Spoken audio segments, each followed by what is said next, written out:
The President's Media Division had highlighted yesterday that discussions were held during the cabinet meeting on ensuring an uninterrupted supply of electricity to the country. The statement goes on to note that if the setting up of ships fitted with generators is expedited, the power crisis in the country can be resolved.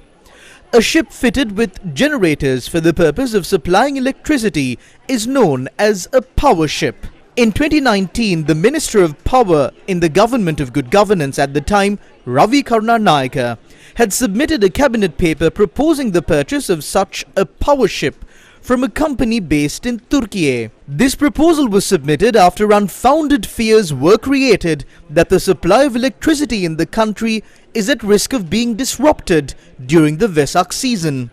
However, even though the power ship was not purchased, there were no blackouts during the Vesak season at the time. It is possible that this same power ship from Turkey is shrouded somewhere in the conversation that ensued during the recent cabinet meeting. The General Manager of the Ceylon Electricity Board submitted a proposal to the Public Utilities Commission of Sri Lanka on the 21st of last month. This proposal seeks permission to increase electricity tariffs.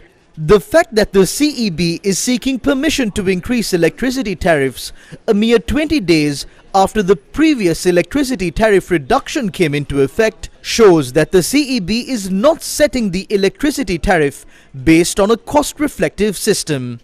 According to this document, the CEB wants to purchase a further 500 gigawatt hours. For how long the CEB wants to make this purchase is not indicated in this document. When the CEB proposed to reduce electricity tariffs by 3% in June this year, it was the PUCSL that decided that the electricity tariffs should be reduced by 15%. The CEB had to reduce their estimated costs for the second half of this year by 33 billion rupees, because the Public Utilities Commission of Sri Lanka based their calculations on real figures.